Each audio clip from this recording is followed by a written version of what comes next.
रोम रोम में राम रे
अगस्त की सात भवानी राक्षस रो रहा मुनि ज्ञानी बंदे राम पद वारहि बारा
पतंगे की तरह अग्नि में स्वयं भस्म होने के लिए जा रहा है और अकेला नहीं क्यों अपने पूरे के पूरे कुल का सर्वनाश करने के लिए जेलने जा रहा है।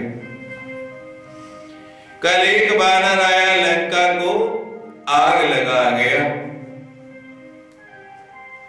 और एक नहीं सारे के सारे बानर ऐसे हैं और आपके सब बानरों ने यहां आग लगाने शुरू कर दी तो तुम्हारे सहित सारे लंकावासी ऐसे जल मरेंगे जैसे वर्षा ऋतु में देखते हैं वर्षा होके हटे और ऐसे करोड़ों की संख्या में आते हैं और अग्नि के सामने जाते हैं, ऐसे भस्म होते जाते हैं, जलते जाते हैं, समाप्त होते जाते हैं। क्यों ऐसी परिस्थिति करना चाह रहा है? सुनत सभे मन मुख मुस्काई कहित दशान सभी सुनाई। सुनत सभे मन, ये जो वार्तालाप हुआ मन में भी भय बैठ गया, डर बैठ गया। लेकिन कई लोगों की प्रवृत्ति ऐसी होती है, यथार्थ को मानते नहीं, सच्चाई को मानते नहीं, अंदर से भयभीत हो गया, डर गया कि ऐसी सेना है जैसी दूत बता रहे हैं और सचमुच ऐसी होगी तो परिणाम क्या होगा। सुनत सब है, मन मन में भय डर हुआ। लेकिन अहम जो है, अहंकार है, वो उसको प्रकट नहीं होने देता, चेहरे पे आने नहीं देता। क्योंकि चेहरे पर आ जाए तो परिणाम क्या होगा। अगर राजा ही भयभीत हो गया, रावण ही भयभीत है, तो युद्ध होगा ही क्या। प्रजा और सेनापति, सेना ये तो पहले ही डर जाएंगे।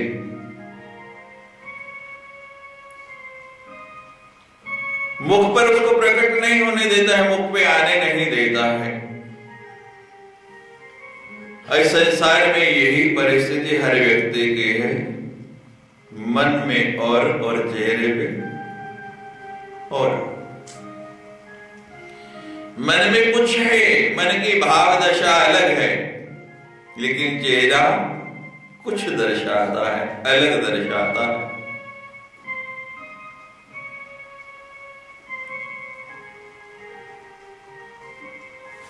मन की बात कितना भी छिपाओ, कितना भी प्रयास करो, अब कितनी कोशिश करो, मन में विषाद है और चेहरे पे हंसी लाने का प्रयास भी करें तो वो फीकी हंसी होगी, उसमें इतनी रौनक नहीं होगी। और दूसरे का अनहित देख के, दूसरे का कष्ट देख के ऊपर से विषाद प्रकट कर रहे हैं, उससे सहानुभूति दिखा रहे हैं, दुख दिखा रहे हैं, लेकिन मन ही मन प्रसन्नता हो रही कि चंगा होया और थोड़ा हो जाता, तो वो भी चेहरे के ऊपर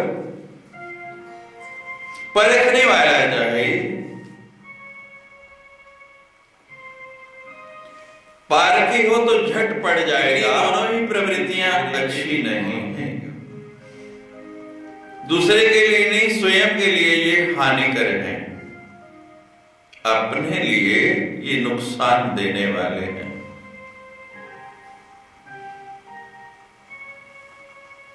जो बात मन में हो उसको स्वीकार करना चाहिए, प्रकट करना चाहिए। अगर रावण की तरह हम भी छुपाएंगे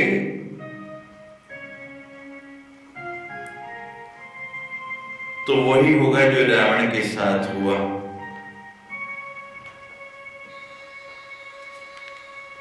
रावण अंदर से बड़ा डर गया, भयभीत हो गया, लेकिन सबको सुना के बोलने लगा, कहने लगा कि डरने की कोई बात नहीं है, भयभीत होने की कोई जरूरत नहीं है। आप इनकी बातों को सुन के डरना नहीं। और कह कैसे रहा है, भूमि पर आकर कहित काशा, लघु तापस करे वाग विलासा।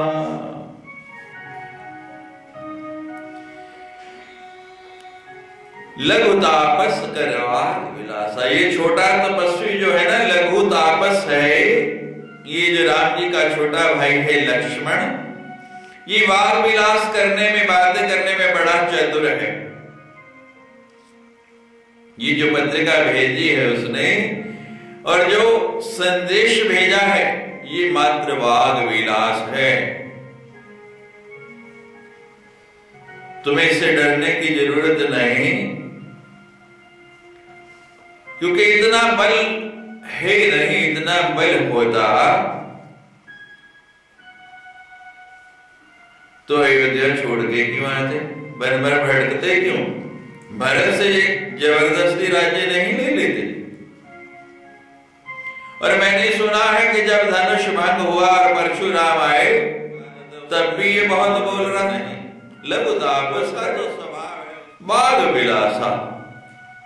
और बोल कैसे रहा है? भूमि पड़ा कर कहता आकाशा। जमीन पर खड़ा हो और हाथ ऊपर करके कहे छत को छू नहीं सकता, लेकिन के मैं तो आकाश को छू सकता हूं। रावण वैसे ही बोल रहा है।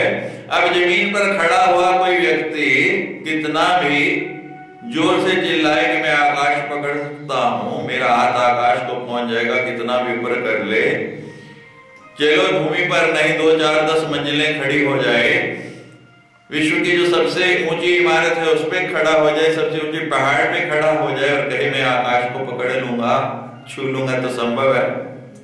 हाँ, फोटो में हो सकता है।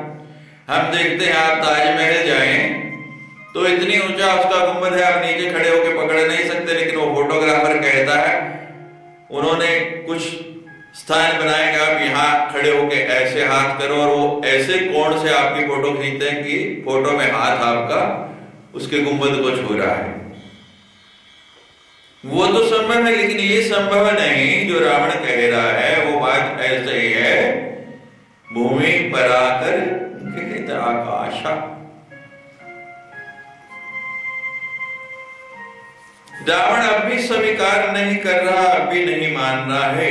उस दूत से कहता है कि सुखनाथ सत्य सर्ववाणी, समझे चाड़ प्रकृति अभिमानी।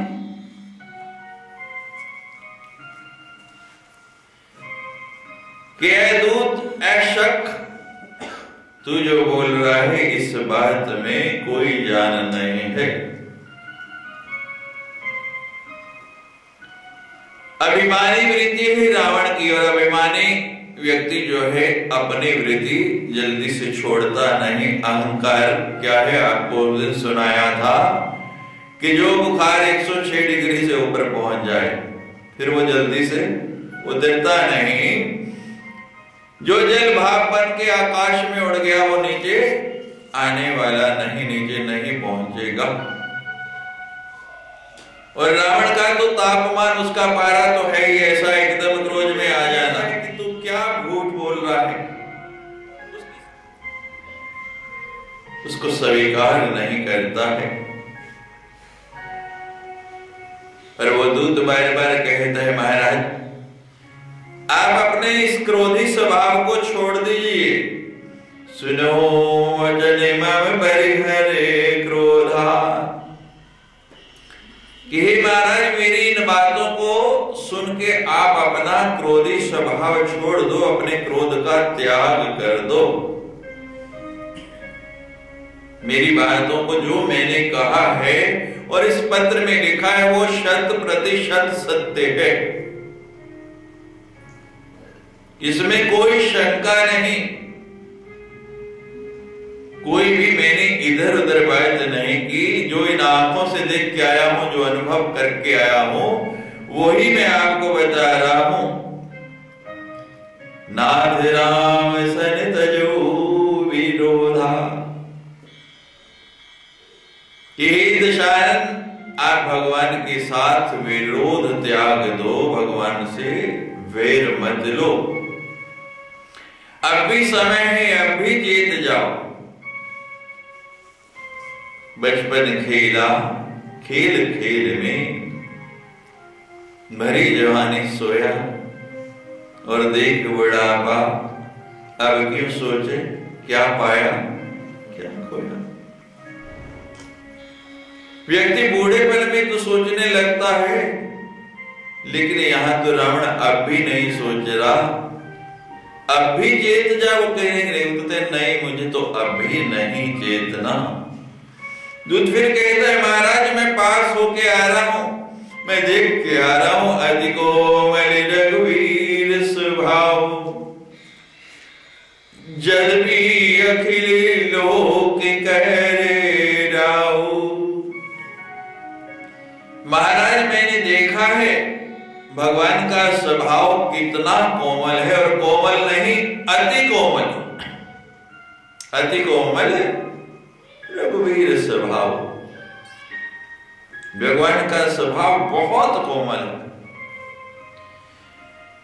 यद्यपि वो पूरे के पूरे ब्रह्मांड के तीनों लोगों के स्वामी हैं, लेकिन फिर भी के सरलता, यद्यपि अखिल लोक जितने भी लोग हैं सबके स्वामी हैं, लेकिन तो भी इतनी दयालुता, इतनी कृपालुता। और आप तो एक लोक के भी नहीं, एक छोटे से द्वीप के स्वामी है और आप में इतना अहंकार है।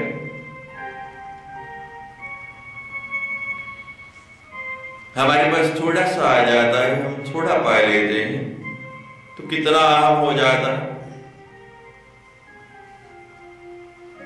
हमारे पास कितना है, कई बार सुनाया हमने, एक व्यक्ति ने बहुत बड़ा मकान बनाया कई एकड़ में और घुमाने के लिए ले गया, हमें एक एक कक्ष दिखाने लगा, सारा घुमा के इतना बड़ा मकान।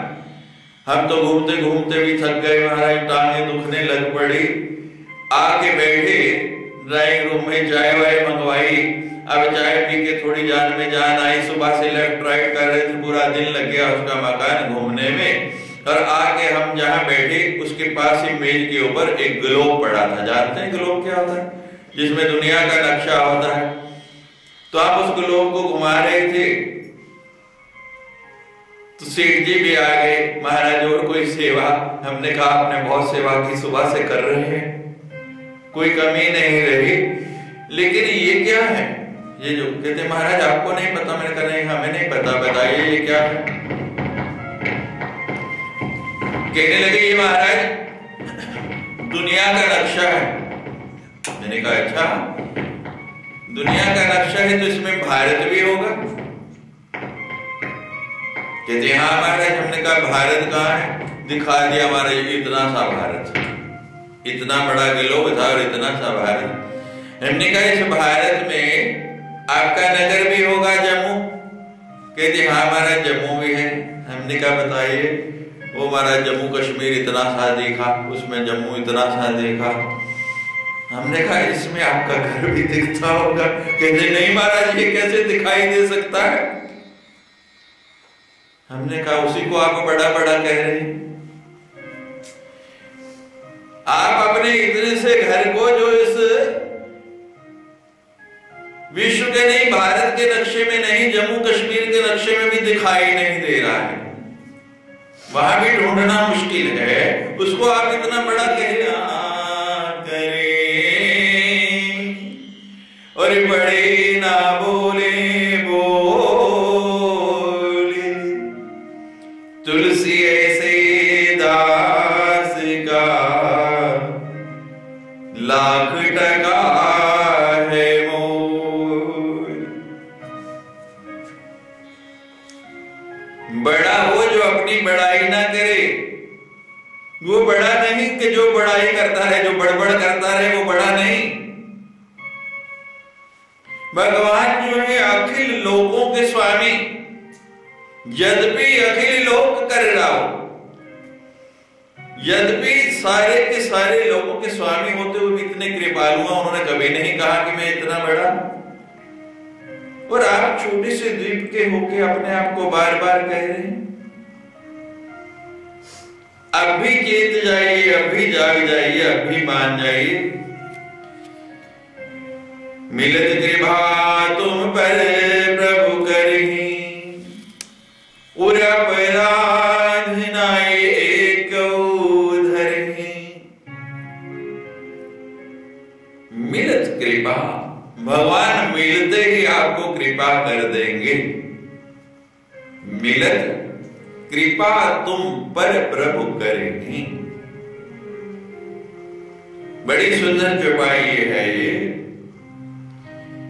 इसके भाव में जाओ जरा पढ़ो, इसमें लिखा है मिलत कृपा तुम पर प्रभु करेंगे।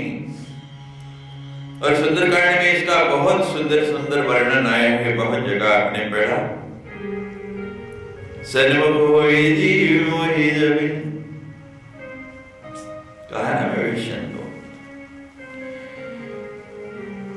बड़ी सार की बात बता दी कि जब तक भगवान की कृपा नहीं होगी जब तक भगवान आप पे कृपा नहीं करेंगे आप उनके सामने ही नहीं जा सकते, उन तक पहुंच ही नहीं सकते। भगवान के सन्मुख पहुंच गए, उनका दर्शन हो गया, उनको देख लिया, यही सबसे बड़ी कृपा है। इससे बड़ी बाकी तो छोटे छोटे काम हैं। अब सागर के सामने जाके आप सागर के किनारे पहुंच के कहो कि मुझे 2 बूंद पानी मिल जाए, लोग यही मांगते हैं ना भगवान के पास जाके छोटी छोटी वस्तुएं। सागर तक पहुंचना कठिन है, सागर पे पहुंचने के बाद जल की क्या कमी हो सकती है? ये संभव ही नहीं, वहां तो जल ही जल है। मिलत कृपा तुम पर प्रभु करेंगे, भगवान मिल जाए इससे बड़ी कोई कृपा ही नहीं। और आज के युग में कदम उठता ही नहीं, सो मन का हो जाता है जब उधर चलने लगते हैं। समय नहीं निकल पाता, मन बना भी ले, समय निकाल भी ले तो कोई ना कोई ऐसी अड़चन आ जाएगी, कोई ना कोई ऐसी रुकावट हो जाएगी। और अब तो हम परिपक्व हो गए, जब हम बचपन में नए नए इस रास्ते पर चले थे तो हम देखते थे कि जब इधर जाने लगे वहां का कार्यक्रम बनाए तभी कोई याद होता है, उसी समय ठीक उसी समय ये परिस्थिति होती है जब आप तो भगवान का अहेतु कृपा, भगवान का बहुत बड़ा उपकार हो जाए तो आप वहां तक पहुंच पाते हैं।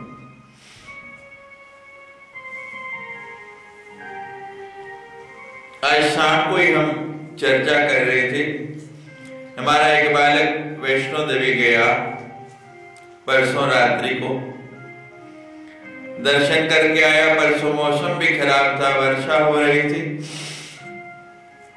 बालक कहे जाना है, थका हुआ आया, मां कहे नहीं सुबह जाना, नहीं माना, जिद करके चला गया। आज मिलने आया तो मैंने कहा देखो पराम्बा भगवती ने साक्षात आपके अंदर प्रकट होके आपको बुलाया। अगर आप रात को थोड़ा सा भी, चाहे माँ है, चाहे बाप है, चाहे भाई है, चाहे पत्नी है, चाहे कोई कितना भी प्रिय है, वो किसी ना किसी रूप में प्रिय बन के ही आके रुकावट पैदा होती है। आप रुक जाते तो कल तो यात्रा बंद हो गई थी, आप जा नहीं पाते। आज आपको थोड़ी देर के लिए मां की नाराजगी ले ली, थोड़ी देर के लिए विरोध ले लिया, अब इससे बड़ी कृपा क्या होगी?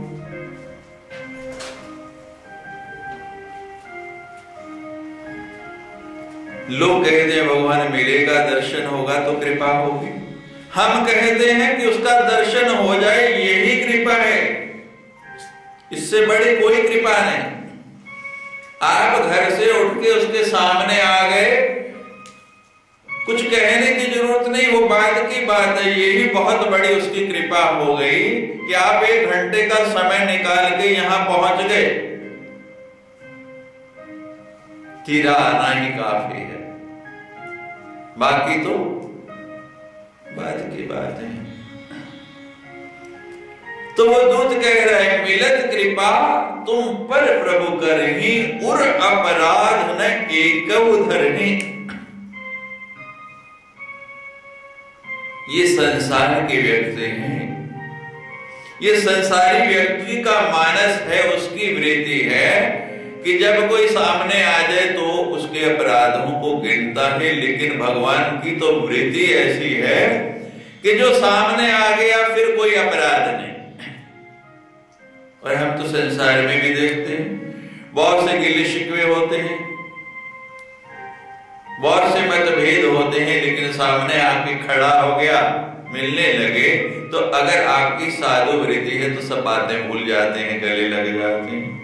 हाँ, दुष्ट वृत्ति वालों की बात नहीं करता, अगर आपकी साधु वृत्ति है तो वो सारे के सारे, कितना झगड़ा हुआ, कितना आपस में मतभेद रहा, चल के घर तक आ गया, पहुंचा,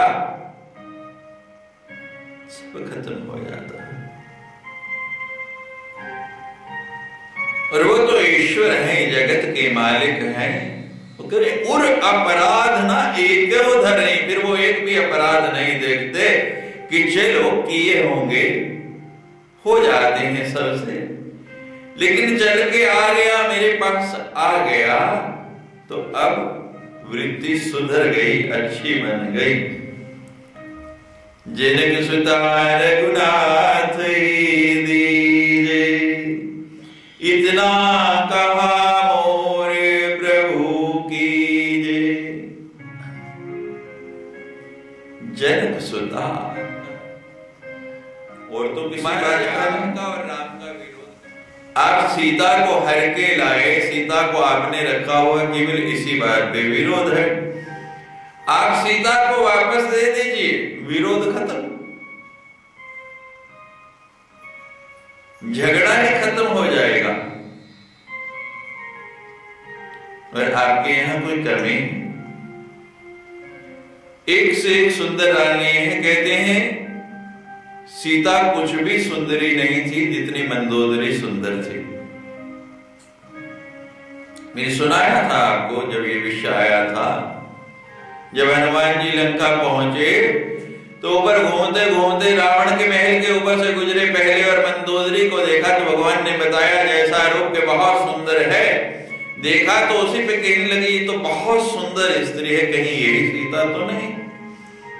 लेकिन हनुमान जी तो बुद्धिमान है, ज्ञानियों में अग्रणी है, विवेक से काम लिया कि सीता तो विरह में दुखी होती, लेकिन ये तो प्रसन्न मुद्रा में दिख रही है। मंदोदरी इतनी सुंदर थी कि हनुमान जी भी एक बार भ्रमित हो गए। किसी आपके पास उससे सुंदर रानी है, उसको लौटा दीजिए, और एक बहुत सुंदर है और आप पे कौन नहीं रीझ जाएगी। आपके पास इतना साधन है, क्यों विरोध ले रहे हैं।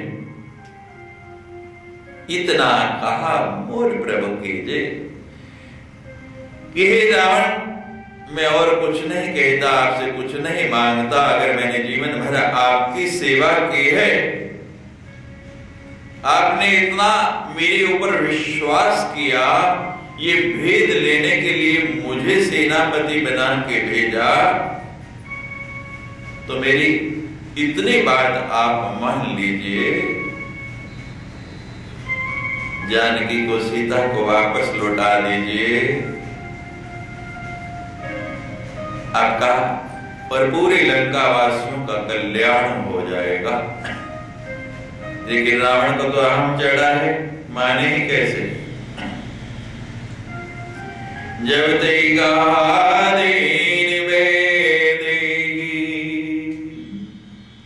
चरण प्रहार 360 जब उस दूत ने, उस सेनापति ने कहा दीजिए, तो वही क्रिया वही गलती दोहराई जो पहले की। जब व्यक्ति एक बार कोई गलती कर लेता है तो बार बार उसको दोहराता है। पहले किसको लात मारी? विभीषण को, और परिणाम क्या हुआ? विभीषण गया। अब क्या किया? उस दूत को वही कार्य कर रहा है, चरण प्रहार 360। उस दूत को भी उसी तरह लात से प्रहार किया, बिना सोचे कि इसका परिणाम क्या होगा।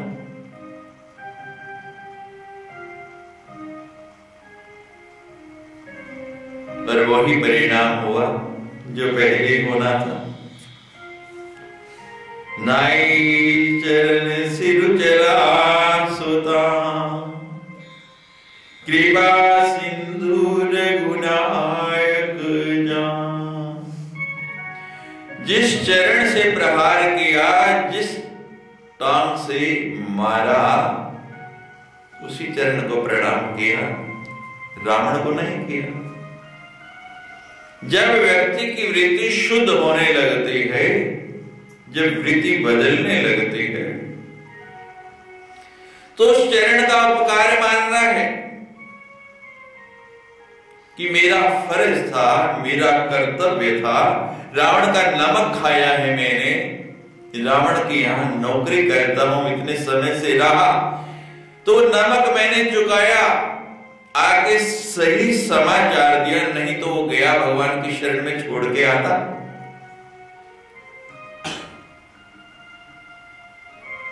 पहली बात, भगवान की शरण में जाने के बाद भी छोड़ेगा कोई? दूसरी बात, वो कहते हैं कि भगवान ने हमारे ऊपर इतनी दया की, दर्शन दिया, लक्ष्मण जी ने इतनी दया की, हमारा स्वरूप बिगड़ने से बचाया। नाक कान कट जाए तो क्या परिस्थिति होती, कपड़ा लपेट के रहना पड़ता, स्कार्फ मान के।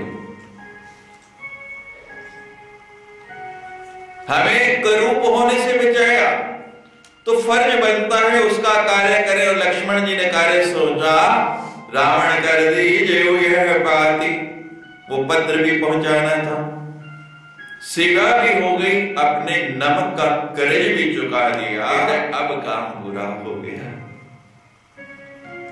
ऐ चरण, तूने मेरे ऊपर बड़ी कृपा की, और जो चरण मारे उसको पकड़ता है व्यक्ति, करके छोड़ता है, लेकिन वो फिर भी प्रणाम करके जा रहा है उस चरण को भी, कि तेरे कारण अब मुझे वो शरण मिलेगी। वो चरण शरण का कारण बन गए।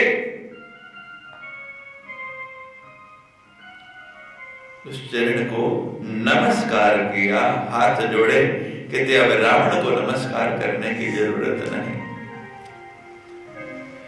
नाई चरण सिर तला सुता, कहां चला? कृपा सिंधु रघुनायक जहां। कहते अच्छा रावण जी अब राम राम हमारी, जहां भगवान रहते हैं वहीं उसी ओर चल पड़ा, और सीधा भगवान के पास पहुंच गया, क्योंकि अब तो रास्ता मालूम था, कोई कठिनाई नहीं। और वहां पहुंच के कर प्रणाम निज कथा सुनाई, राम कृपाया अपनी गति पाई। जाके प्रणाम किया भगवान के चरणों में। देखिए पहली बार गया, नकली रूप बना के गया, लेकिन भगवान का जय घोष किया, भगवान का नाम सुमिरता रहा, तो लक्ष्मण जी तक फिर भी पहुंच गया, उससे आगे नहीं जा सका। इस बार लक्ष्मण भी बाधा नहीं आई, हनुमान भी बाधा नहीं आई, सुग्रीव भी बाधा नहीं आई, कोई वानर भी बाधा नहीं आई, डायरेक्ट सीधा कहां पहुंच गया? भगवान के पास। और सीधा भगवान के चरणों में गिर के अपनी कथा सुनाई, सारी बात सुना दी।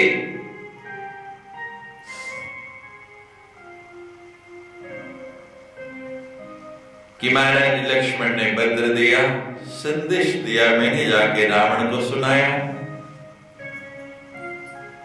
और रावण ने अपने चरण से मेरे ऊपर प्रहार किया। अब सच्चाई तो ये है, भगवान के यहां से जाने को मन नहीं था, आपको देखने के बाद आपको निहार, लेकिन काम था, आपके अनुज ने कार्य सौंपा वो भी पूरा करना था, और जो कार्य रावण ने कह के भेजा वो भी पूरा करना था। इसलिए वापस तो गया, लेकिन मन मेरा यहीं रह गया था, शरीर वहां गया, और मैंने वो कार्य दोनों पूरे कर दिए, और अब लौट के वो चरण छोड़ के आपके चरण पकड़ लिए। राम कृपा अपनी गति पाई। और भगवान तो कहते कि कृपा तो तभी हो गई जब तुम मेरे पास आए।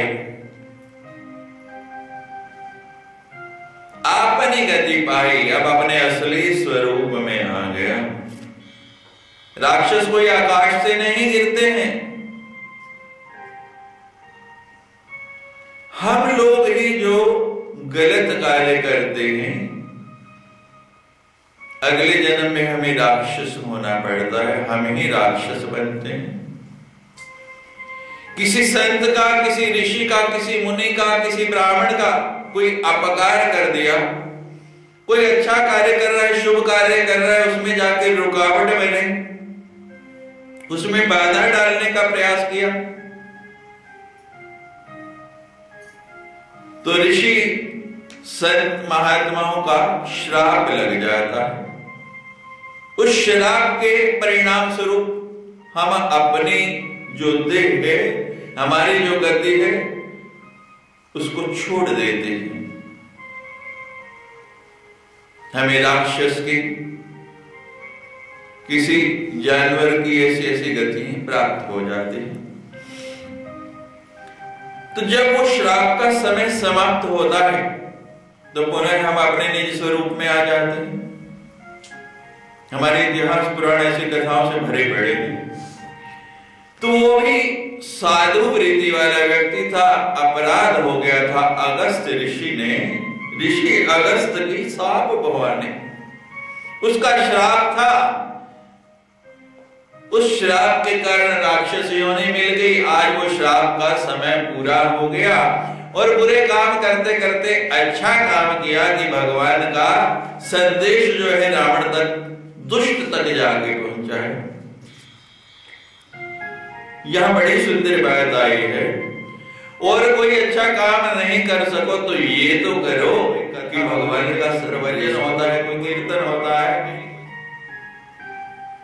कोई ऐसा कार्य हो रहा है और कुछ कर सको ना कर सको, स्वयं जा सको या ना जा सको, लेकिन लोगों को उसका संदेश जरूर दो, बताओ कि भाई ये कार्य हो रहा है।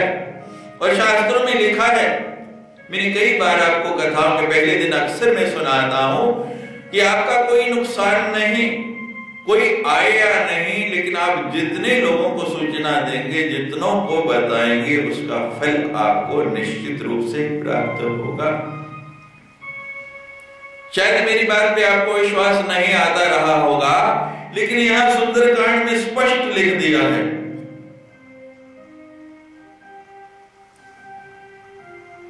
राम कृपा अपनी गति पाई, केवल पत्र दिया, सूचना दी और सूचना के परिणाम स्वरूप राक्षस से अपनी योनि में आ गया, साधु योनि में आ गया। और ये बात कौन कह रहे हैं? भगवान शंकर सुना रहे हैं। ऋषि अगस्त की साप भवानी, राक्षस भयो रहा मुनि ज्ञानी। ऋषि अगस्त का श्राप था, मुनि से साधु होते हुए ऋषि की अवहेलना कर दी, ऋषि का अपमान कर दिया और कौन सी गति मिल गई? राक्षस की, राक्षस योनि में जाना पड़ गया।